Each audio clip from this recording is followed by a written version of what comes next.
Yan po, at eto na yung mga isinali naming sukang sasa at bossings lambanog. Yan po. Bossings lambanog at mga sukang sasa. Talaga naman pong iyan ay napakaasim na. Salamat! Wow, laki. Sobrang asim po na ito. Sarap itong pangasim sa ganiyang mga ginataan. At luto na itong ginataang dalag.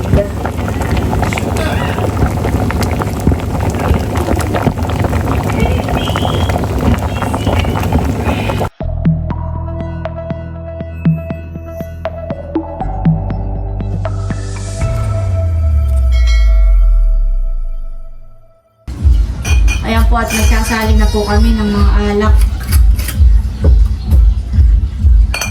Tatanggal lang po muna po ng takip itong mga bote para dire-diretso na ang pagsasaling ni Posing.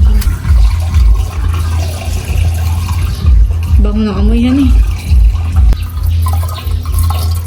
Bango.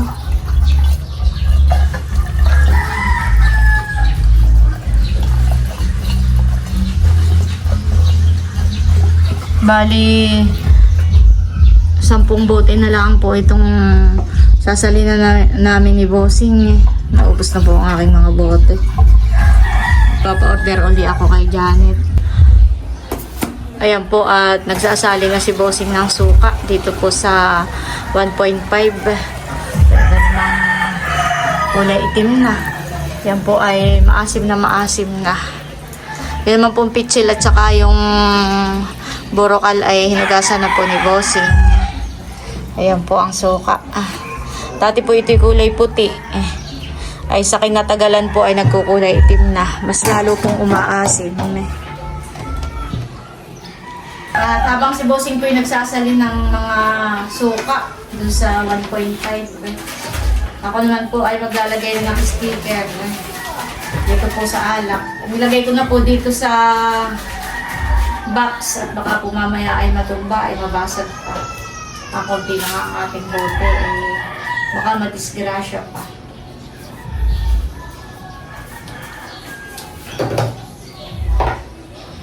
Yan. Bossings lambanog. Dapat pala magpaprint din ako ng bossings sukang sasa. Honey, magpapaprint din pala ako. Ayan po, at eto na, nalagyan ko na po ng mga sticker itong Bossings Lambanog. Yan, wow. Bossings Lambanog. Ito po ay may mga YouTube channel. Hindi po napasama dito yung kay Bal and Teo. At ito po ay matagal na. Hindi pa nagbablog noon si Bal. Sinasala lang din po para hindi na pumapasama yung mga tining.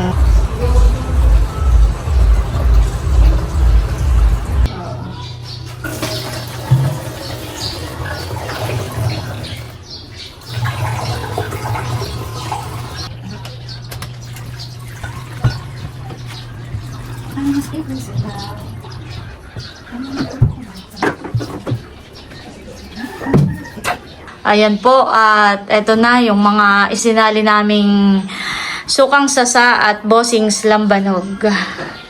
Ayan po. Bossings lambanog at mga sukang sasa. Talaga naman pong iyan ay napakaasim na. Yan ay purong natural, walang halong chemical. Ito pong katas po ng sasa, kapag hindi mo po niluto, yan po ay aasim hanggang sa maging suka. Sobrang asim po na ito. Kapag ka naman po galing sa puno at kukuha yung tuba, kapag niluto mo po siya at kumulo, yung pinakampawis po niya, ito po iyon. Kaya malinaw siya. Oo, kaya sobrang linaw po. Ito po purong pawis lang po ito ng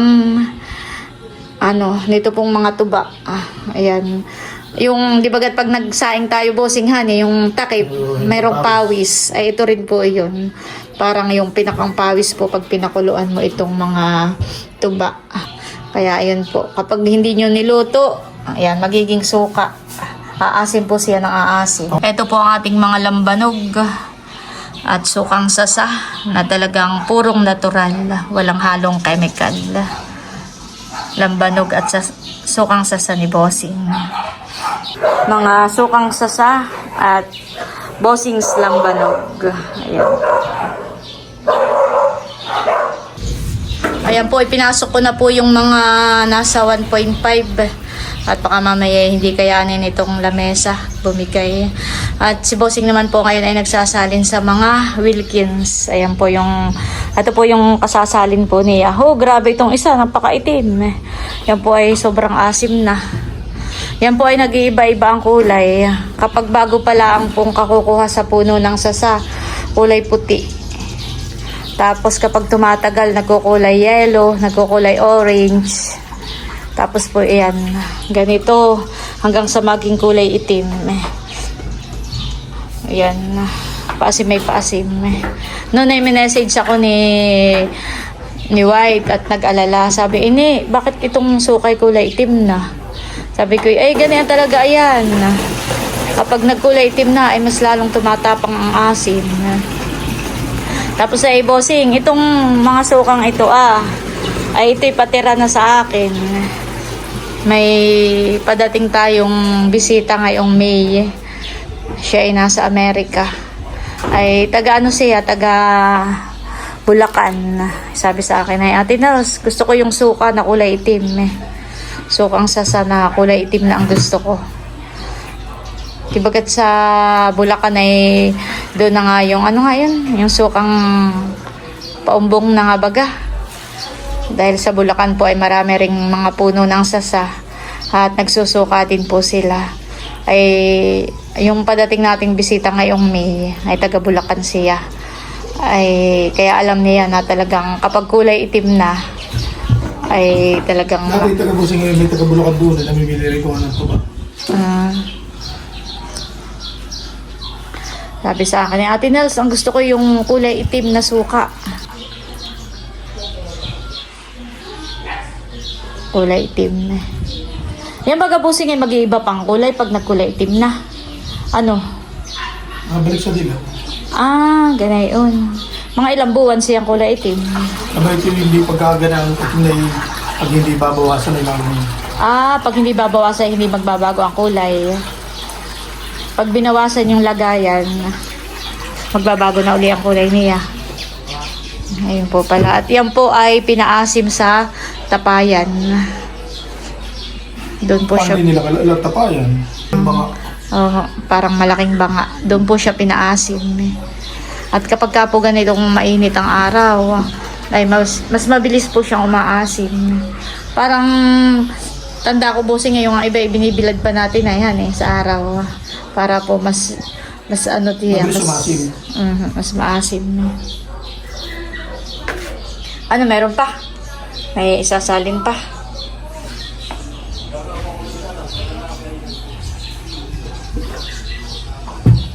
kunin mo na yung Wilkins natin ito, kulang. Ayan po. Kulay liputi ang suka. Grabe yan kaitim. Sabi po ni Bossing ay kapag ito'y binawasan ng laman ay babalik sa kulay. Ayan ito binawasan mo yung dilaw ay iitim. Ito. Pag ito daw po binawasan mo ng, halimbawa, binawasan mo ng laman ay magkukulay puti na ulit. Ito naman kapag binawasan mo ng laman magkukulay itim. Dito po si Pipoy. So, sige, baunin mo yan. Para may sausawan ka doon. Ayan po ang naisali ni Bossing na nasa Wilkins. Yan naman po ay gamitin namin dito sa bahay. At papasok na po ni Bossing. Ayan, isang bit-bit lang, yung 3 peraso. Ayan po, at magigisa na si Bossing nitong pusit. Lagyan na po natin ang bawang at sibuyas. Ito po hindi na natin sasabaw. Nag-ipis po sa magsasabaw.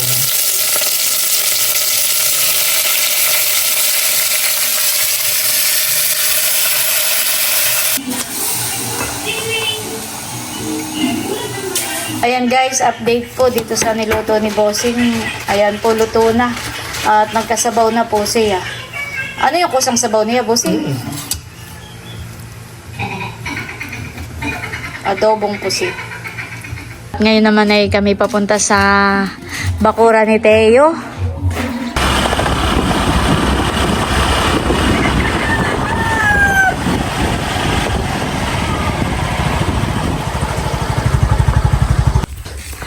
Ayan po at nandito na kami. Malawak po ang laruan dito ni Teo. Halika rito. Iinom ka? Iinom pala ng tubig si Teo. Nauhaw pala ang baby ko. Oh. Stop na, kaunti lang. Nauhaw pala ang baby ko. More. Ayan po at sila pala dito ay nagkakabit na po ng cyclone wire. Ayan. Ayan po si Bossing at maghihimpis daw po siya dito. Yung pong mga palapay kanya pong kinukuha.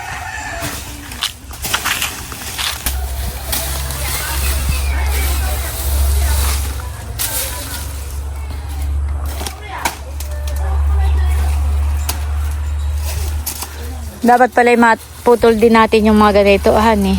Painog. Yan naman po ay hindi siya yung puno na talagang namumunga. Pagaya ng mangga, ng ano. Parang mga punong ligaw po yan.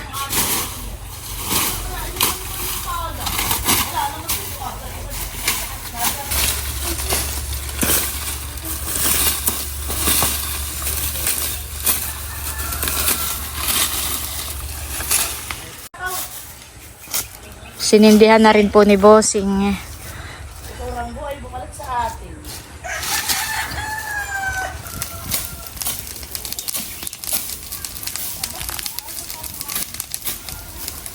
Kala ko Bossing ay isasalunsun mo yung kukulamber kaya tayo nagpunta rito.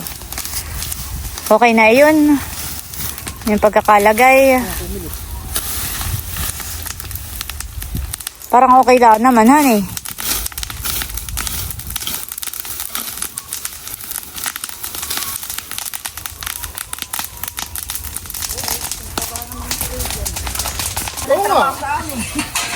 Ako din, dito din ako.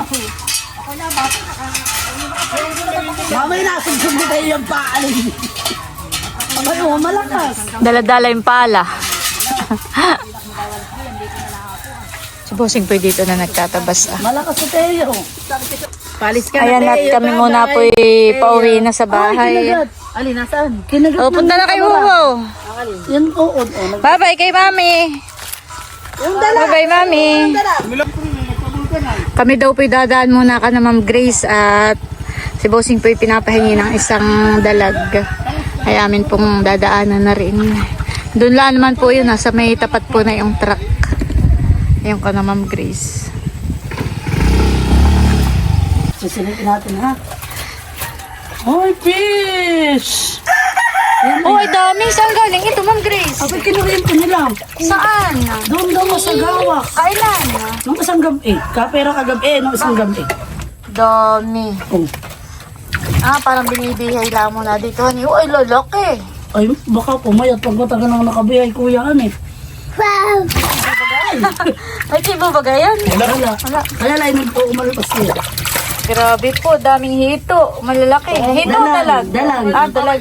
Ano yan? Ano yan? Fish! Ah, fish! Fish yan eh! Malaki naman na isang malaki ah. Bago na, Bossing. Ay, si Milot na magdadala. Wala ba gantibo? Wala, yan ay ano na ito ah. Wala ko ng lubid. Ganda ng view dito, honey. Ganda ng ano ah. Kitang-kita dito ang kuwan, bundok. Abay yan, tuhugan ah. Kitang-kita po dito ang bundok. Ay, pangin kaunti. Ay, ikaw eh, isang bali na yan. Kukuha mo. Yan nananampal.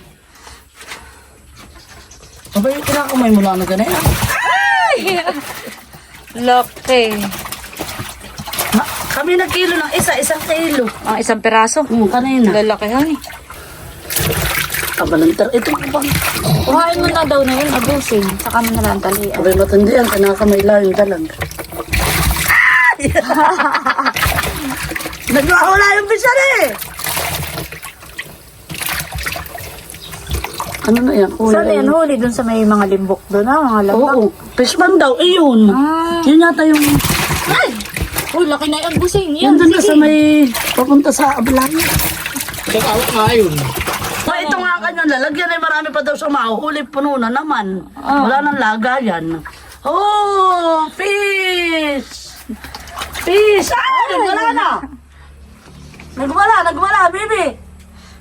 Sige, busing at ikipipicturean ko diyan, Aba, alis din tayo. Aba, hindi natatakot. Tingnan Abay, mo. makikisang pala na ito. Ginawakan pa ni Teo. Hindi natatakot. Abay, naawakan niya. Teo! Hugasan ni mama ng... Madulas yan, ng kamay may madulas. Mamaya ko na lang hugasan ng kamay. Aba, ano ito, baby? Fish daw, fish. Ay! Teo! Salamat! Ay, naiipo na tayo. Hindi Busing daw ka May picturean kita ng maganda.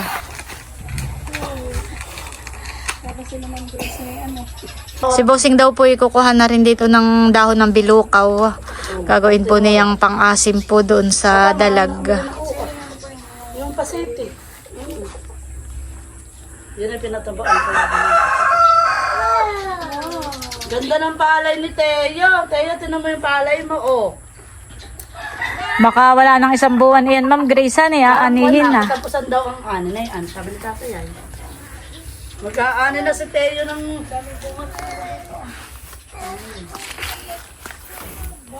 Tungo na po itong mga palay, pahinugin na lang.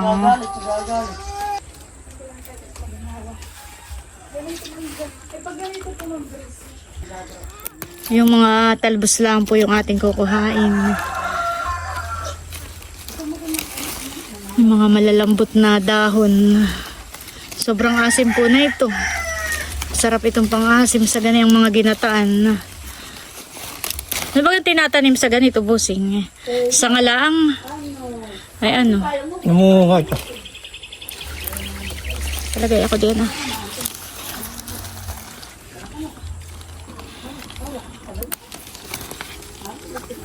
Dumi ho ng putol. Sige, salamat. Sige. Tutuloy na kami. Bossing po ay nagtatapas na po ng niyog. Yan pong niyog ay kasamahan pa po na yung pinapowerso po ni na Milot. Dalawang niyog ang igagata. Dalawang niyog daw po ang igagata ni Bossing. Bossing, huwag mo itapon yung sabaw na yan, ha. Iinumin ko. Kumuha ka na ng kuwan. Lagayan. Lagay tsaka kakayuban. Pagkakayudan. Kaya kinagyan mo ng mga 10 kami at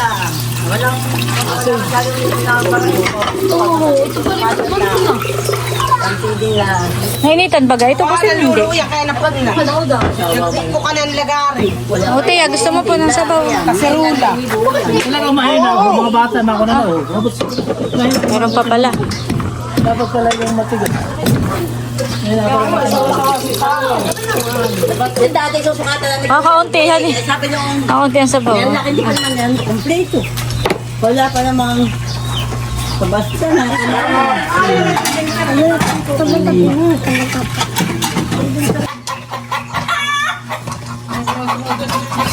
Ayan po't kinakayod na ni Bossing yung niyog.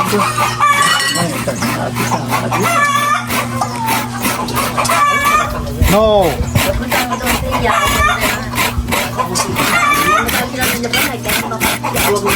Wala na yan. Tapusin mo na. At may nabagsak ko yan. Sabi ka natin sa inyo. Kinakaliskisan na po ni Bossing yung dalag. At lulutuin na rin daw po niya ngayon. Ayan po, at bali ito na po yung dalag. Lugasan na po ni Bossing na maigi. Tapos ito naman po yung niyog. At ito naman po yung kinuhang bilukaw na gagamitin pong pang-asim. Ayan po, bali huhugasan na rin po yung bilukaw. At bali nalagyan na po ito ng paminta at asin. Lalagyan ko na rin po ng mga bawang at luya. At ginagata na rin po ni Bossing yung niyog. Yan po ay liputok lang kailangan doon.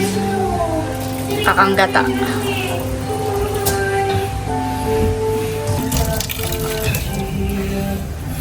At yan pong mga sapal ng niyog ay yan po ipapakain sa mga baby.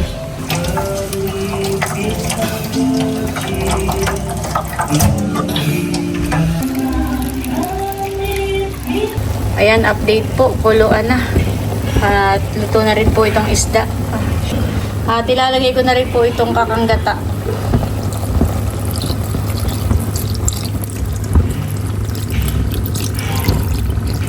Ayan po, at luto na itong ginataang dalag.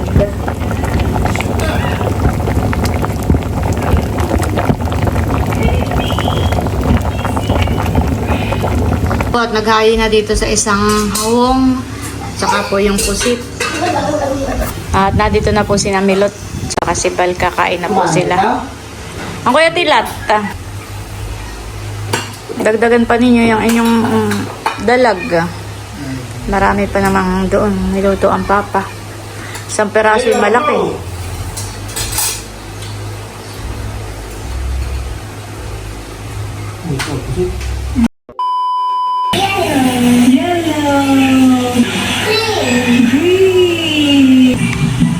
Galing na galing po na yan. Yan po ipipremiuhan ni Uwa. Bibilhan po yan ng diaper ni Uwa. Premium ni Wawa diyan. Aba, dadans. Dadans. Dadans. Dito si Naway. Bobby. Tito, Bobby. Bobby.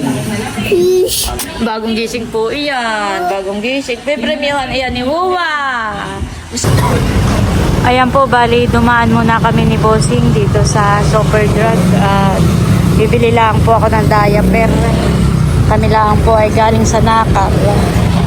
Bibili ko po ng diaper si Teo. Nandito po ang mga diaper sa dulo. EQ pants. Baby pants. Ayun. Ay, XL.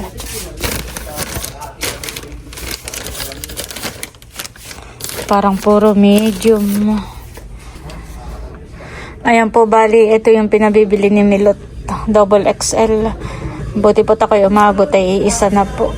Ang nandito po karamihan ay medium, XL, at saka po triple XL.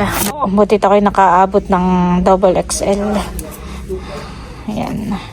Babayaran ko lang po sa counter. Tara, Bossing. Okay na, nakabili ako ng isa. Buti na kayo maabot ay wala na. Isa. Ayan po, at nandito na kami sa bahay at ang marinig kami ni Teo na dumating. Sumalubong agad ang mahal ko. Oh, Teo, for you. Wow! Sabi mo, ano sasabihin ni Teo? Thank you po. Aba. Ano sasabihin ni Teo? Wow! Diaper! Ano sasabihin ni Teo? Doon, sabi say Wawa. Wawa! Thank you. Thank